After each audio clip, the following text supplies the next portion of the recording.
정치 구단주, 예. 박지원 의원 나오셨습니다. 민주평화당이죠? 평화민주당, 민주평화당 헷갈립니다, 계속. 예. 다 알아듣는데 공장장 지능이 낮습니다. 자, 오늘 어디서부터 시작할까요? 항상 나오시기 직전에 페이스북에다가 제가 페이스북을 안 해가지고 잘 모르는데 저희 작가들이 알려줘요. 오늘도 나가는데 공동교섭단체 구성 이야기, 한국당 바미당 어쩌고 저쩌고 김영철 이야기 예상됩니다. 그리고 또 틀림없이 안철수 대표 얘기할 텐데. 그건 공장장의 단골 메뉴이기 때문에 저는 절대 답변 안 합니다. 이제 안철수 얘기하기는 틀렸어요. 지났어요. 틀렸어요. 하실 것이면서. 어쨌든, 어제가 바로 저희 노회찬 대표가 나오신 날이어가지고, 이렇게 얘기하시더라고요.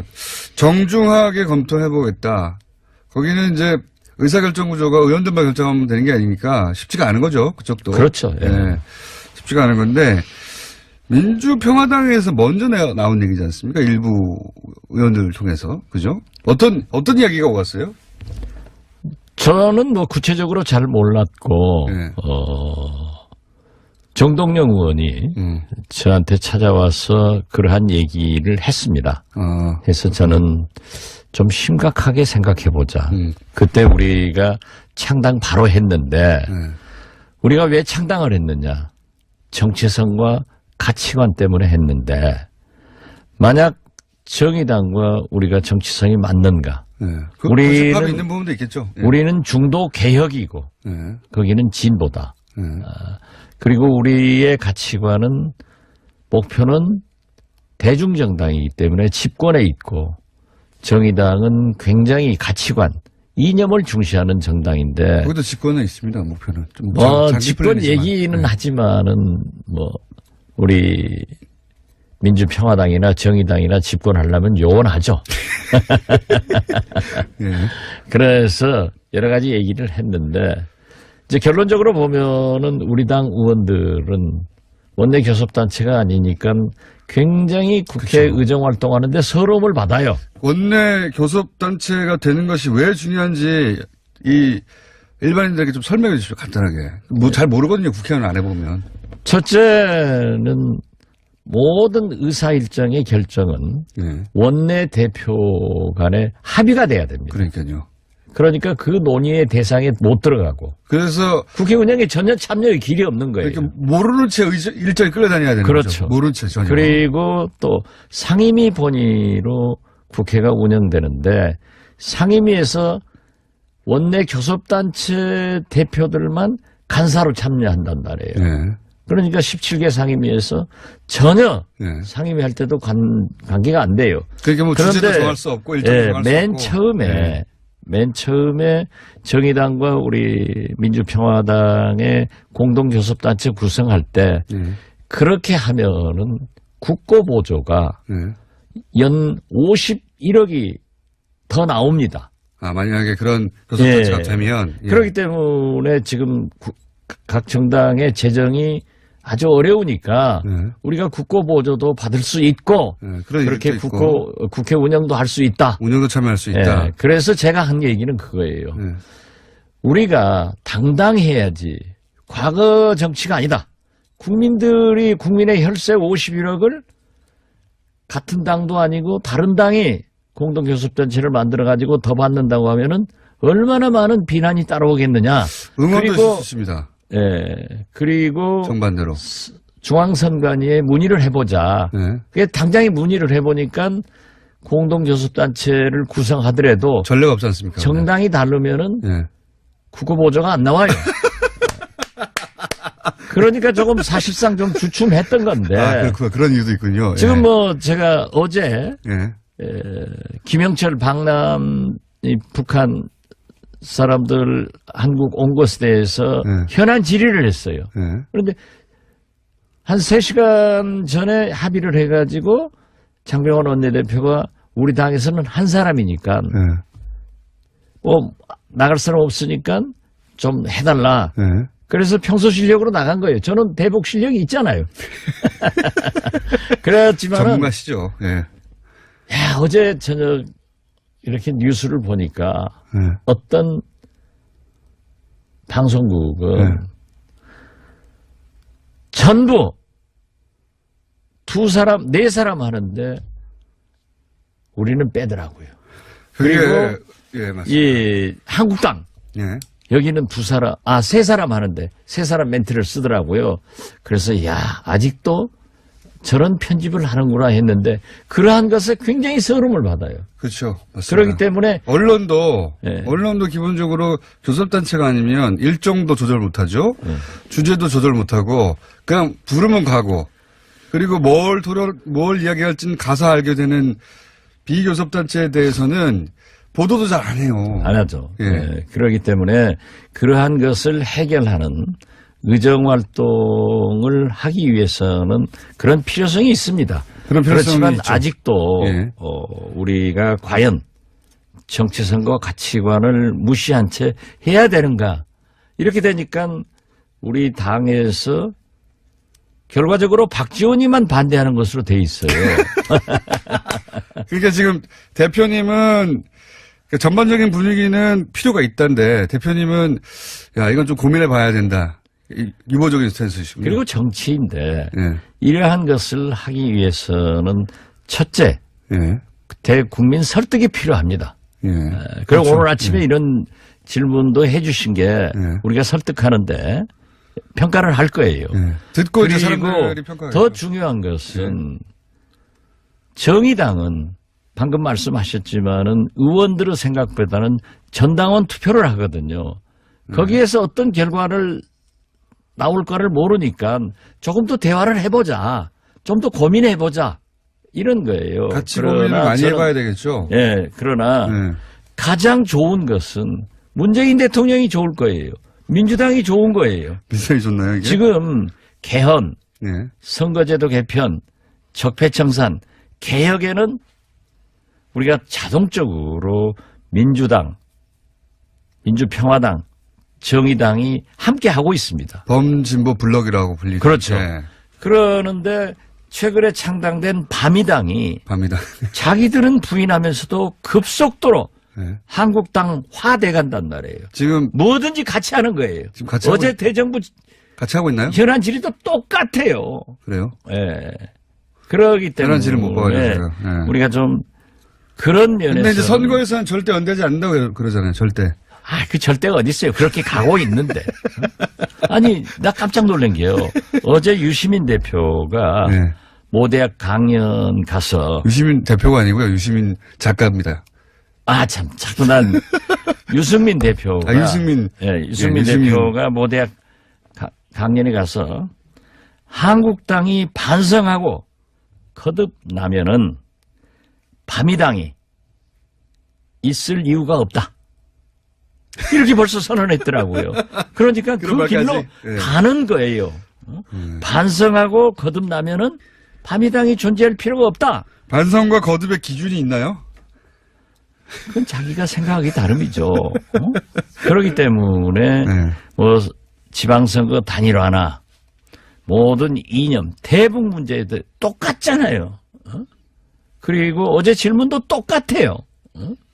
그러면 그렇게 되면 특히 유승민 대표가 이렇게 한국당이 반성하고 거듭나면은 바른미래당이 있을 이유가 없다 하는 것은 우리가 처음에 지적한 대로 통합의 길로 가고 있는 거예요. 네. 제가 안철수, 남경필 이 두 분의 주적 발언도 주적이 아픈 게 아니에요. 네. 단일화로 가는 그 길목에서 박지원이가 콕 집으니까 그게 아픈 거예요. 그게 들켰다고 봐서. 그렇죠. 네. 연대 안 한다고 그랬는데. 네. 그런데 지금 현재 모든 게 그렇게 가고 있잖아요. 지금쯤이면 자유한국당의 서울시장 후보군들이 계속 거론돼야 되는데 잘 등장하지 않고 있죠. 맞죠. 네. 그래서 어쩔 수 없이 그러니까 그렇게. 네. 제가 점쟁이라니까요. 그리고 그 점은 점쟁이시죠. 네. 근거에 의거해서 한 거예요. 네. 정보에 의해서. 네. 예. 정보와 첩보에 의해서. 그러면 결국 안철수 대표가 자유한국당과 바른미래당의 어떤 새로운 결합체 속에 들어갈 수 있겠네요. 그래서 그건 내가 아직 그러면 또 그렇게 했다가 안철수 대표는 고소를 좋아하잖아요. 또 고소하니까 저는 모르겠어요. 그렇게 하면은 저는 그러구나 이렇게 참 좋은 이해를 하겠습니다. 좋은 이해를. 그래서 저는 그래요. 이렇게 유승민 대표가 한국당이 반성하고 거듭나면 바른미래당이 반미당이 존재할 이유가 없다라고 했으면은 우리 박주선, 김동철, 주승용, 권은희 이런 분들은 김관영 의원이요. 김관영 죽어도 한국당하고 척결의 대상이기 때문에 같이 안 한다 했는데 이러한 얘기를 듣고도 아무 말씀 안 하고 있는 그분들이 앞으로 저는 우리 민평당으로 오실 거다. 그러니까 저는 지금 이 순간에도 그분들을 비난하지 않습니다. 올 거예요. 올 것이다. 그런 시점이 되면. 어떻게 지금 보세요. 박주선 의원 선거구에서는 구청장, 광역기초위원들이 다 탈당했어. 그렇습니까? 주승용 의원 선거구도 다 탈당하고 김관영 의원 선거구도 마찬가지고 그렇게 하고 있는데 거기 어떻게 남아있겠어요? 정치인이. 굉장히 어려움에 처해 있다고요. 게다가 또 이런 발언까지 나오고. 거기다 이런 발언이 나오는데 그걸 그분들이 몰랐잖아요. 속았잖아요.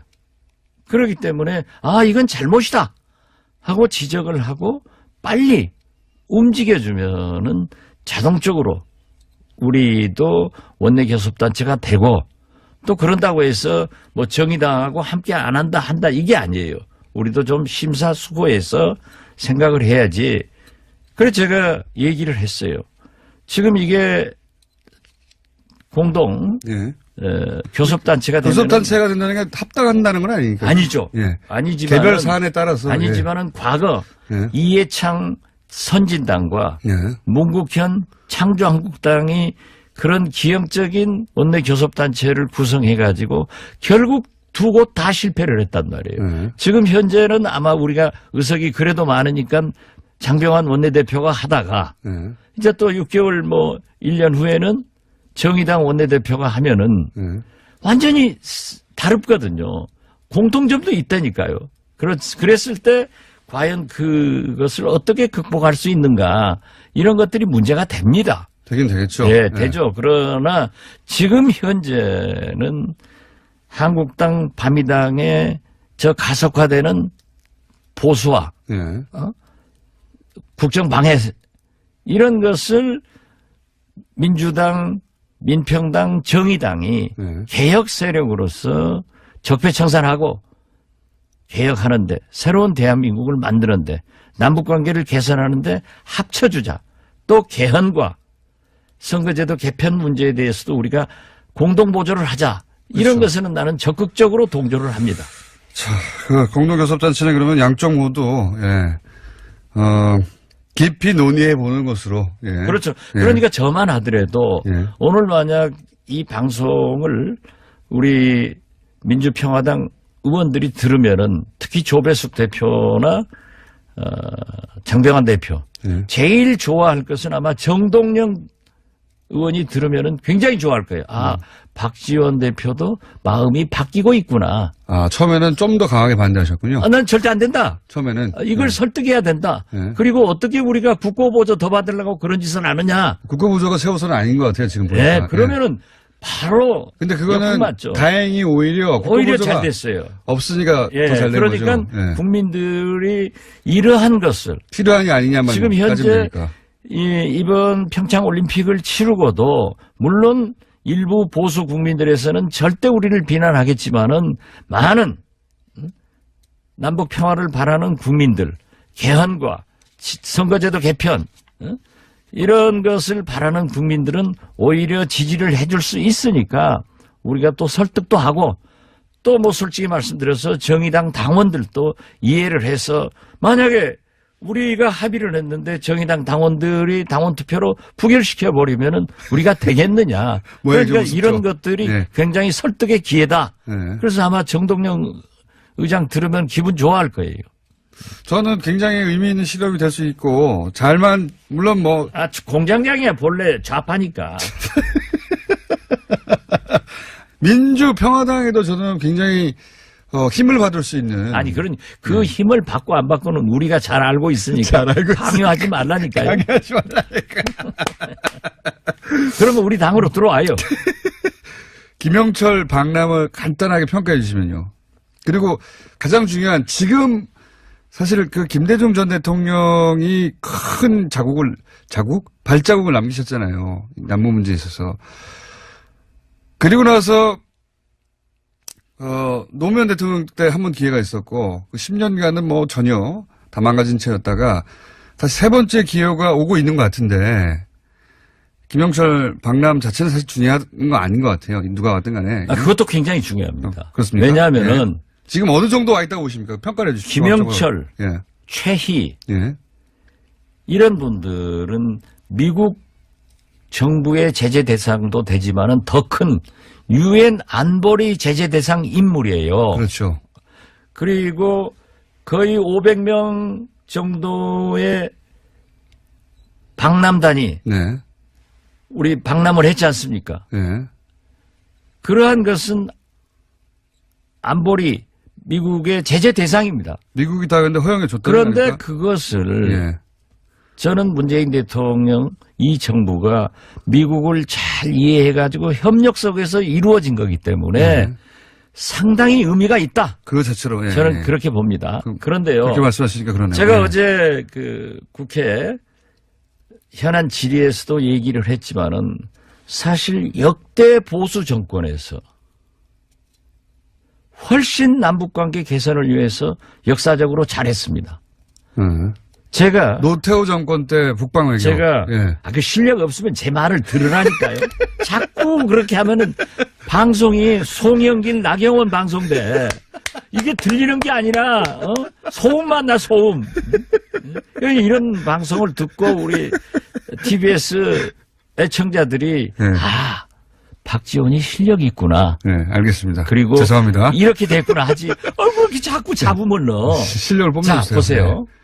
제가 2000년 6.15 남북 정상회담의 특사로 그렇죠. 북한 네. 측 인사들을 만났을 때 네. 그분들이 얘기하는 거예요. 그런데 역대 보수 정권이 진짜 남북관계 개선을 위해서는 큰 공을 세웁니다. 네. 박정희의 남북 7.4 공동성명, 네. 노태우의 남북 기본 합의서, 네. 이게 교과서입니다. 북한에 가면은. 네. 여기에 박근혜가 저희들의 알선으로 평양을 가서 김정일을 만납니다. 전용기로 갔죠. 그렇죠. 네. 예. 그리고 MB도 네. 남북 정상회담을 추진했습니다. 네. 박근혜의 한반도 신뢰 프로세스에서는 비핵화의 전제 조건 빗장을 없애버렸습니다. 네. 그리고 더 좋은 것은 김영철하고 이 한국당, 바미당 그 정권에서 회담을 합니다. 네. 그리고 3년 전, 군사회담을 하죠. 예, 네. 3년 전 인천 아시안 게임 때 바미당, 한국당 국회의원들이 인공기 옆에 가서 우리는 하나다 라고 북한 선수를 응원합니다. 폐막식 그리고 때도 가고요. 네. 그 제재 대상 인물인 황병서 정치총국장, 강경파인 최용해, 네. 김양건 이런 분들한테 악수하려고 뛰어다녔습니다. 폐막식 때 군복 입고 왔죠. 그리고 그렇죠. 예. 그렇게 남북 관계에 기여를 하신 분들이 왜 그때는 비행기로 오니까 활주로에 안 들어 넣어요? 왜 그때는 체포하지 않고 사살 안 시켰어요? 이제 하니까 천안함 얘기하면서 통일대로에 들어눕고 네. 체포해라 사살해라 이런 것은 말이 안 된다. 그때는 옳았고 지금은 틀리냐. 그래서 그걸 지적하는 거예요. 그래서 저는 이 김영철 이분들의 방남은 유엔 제재도 미국도 특히 문재인 정부와 트럼프 미국 정부 간에 굉장한 신뢰가 쌓여있고 협력이 이루어진 결정판이다. 저는 그렇게 봅니다. 이제 알아들었겠어요? 잘 알아들었습니다. 네. 그 정도는 알아야 돼요. 잘 알아들었고요. 그러면 경험으로 보시건데 직접 남북관계를 최전선에서 조율하셨던 경험으로 보시건데 지금 잘 가고 있는 겁니까? 잘 가고 있습니다. 그렇습니까? 제가 이 방송에 나와서 그랬잖아요. 문재인 대통령이 평창 기차 속에서 미국 MBC 기자 인터뷰를 할 때 한미 군사훈련을 연기를 요청하겠다. 그러니까는 우리나라에서도 바글바글 끓고 미국에서도 바글바글 끓었어요. 그때 저는 한미 정부 간의 합의가 됐다. 그리고 지금 미국에서 저렇게 거부 반응을 내는 것은 북한을 압박하기 위해서 이루어진 건데 이번에는 아주 제대로 잘 협력을 해서 평창 동계올림픽을 강원도 동계올림픽으로 전락시키지 않고 평화올림픽으로 흑자까지 내는 대성공을 했다. 저는 그렇게 봅니다. 알겠습니다. 우리가 여기까지 해야 되겠습니다. 오늘은 여러 번 혼난 제가. 그런데 사실 한마디만 더 말씀드리지만은 지금 남북 정상회담을 앞두고 북한 특사를 파견하자 이런 얘기를 하고 있지 않습니까? 저는 어제 국회 대정부 질문에서 그런 얘기를 했어요. 그 전에 미국으로 미국 특사를 먼저 보내고 한미 정상회담을 해서 이번에 김영철과 김여정과 김영남과 대통령과 우리나라 정부 고위층 사이에 나눈 얘기를 우리 국민들한테 지금 밝히지를 못하고 있잖아요. 그렇죠. 상당한 얘기가 갔을 그렇겠죠. 거예요. 그 얘기를 트럼프 대통령에게 자세히 설명해서 그분이 결정할 수 있도록 하는 것이 순서다라고 했더니 언론에 보도 많이 되더라고요. 전문가들은 다 그런 얘기 하더라고요. 북한이 아니다. 미국을 먼저 미국입니다. 미국을 보내야 된다. 그래서 미국의 한미 동맹과 한미 신뢰가 필요하고 어떤 의미에서 보면은 김정은 위원장도 문재인 대통령으로부터 트럼프 대통령의 음성을 듣고 싶어 하고 있습니다. 다시 말해서 북한핵은 북미 간의 문제이기 때문에 맞습니다. 그러한 것을 하는데 지금 현재 문재인 대통령께서 이번 굉장히 우리가 염려했잖아요. 처음에는. 그런데 그 평창 올림픽을 치르면서 잘했기 때문에 거기까지 가서 남북 정상회담을 하는 것이 좋다. 그리고 패럴림픽 이 기간이 평화의 기간이기 때문에 한미 군사훈련 문제 같은 것도 한번 북한도 열병식을 축소해서 그렇죠. 해줬기 때문에 우리도 한번 성의를 보일 필요가 있지 않느냐 이런 걸 제안했습니다. 알겠습니다. 남북 문제 전문가이시자 저를 항상 타박하시는 민주평상의 박지원 의원이었습니다. 감사합니다. 감사합니다. 그리고 맞습니다. 이 한국당 여기는 세 사람 하는데 세 사람 멘트를 쓰더라고요.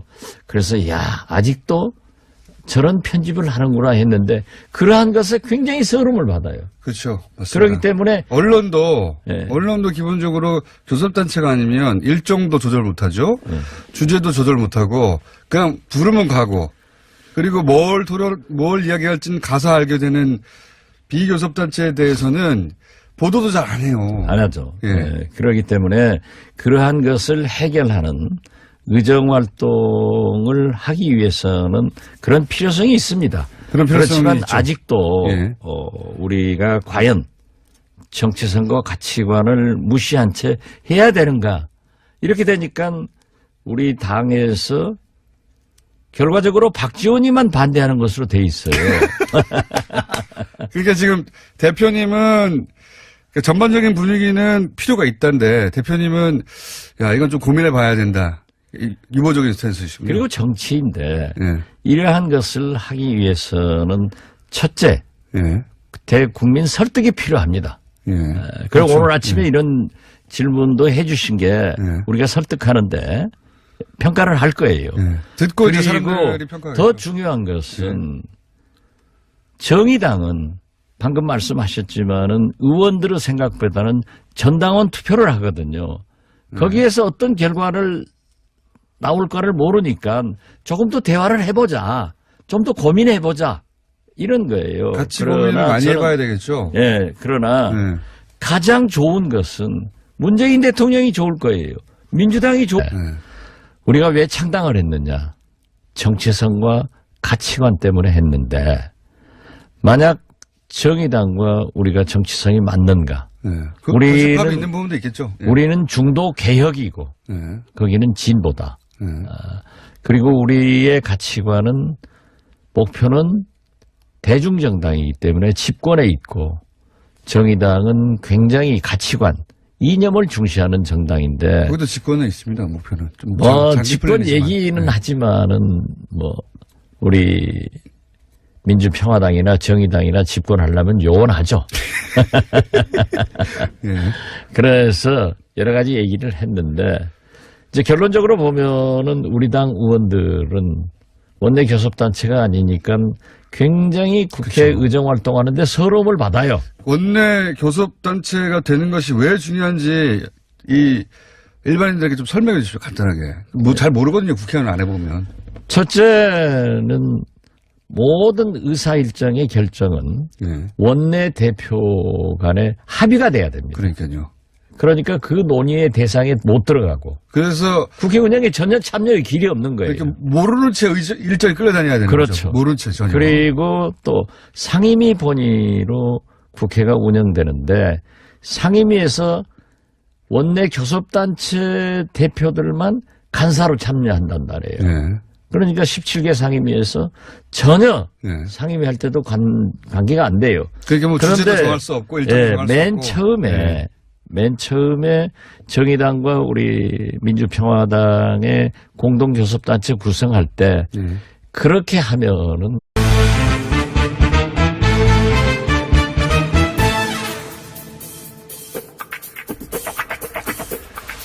정치 구단주 박지원 의원 나오셨습니다. 민주평화당이죠. 평화민주당, 민주평화당 헷갈립니다 계속. 다 알아듣는데 공장장 지능이 낮습니다.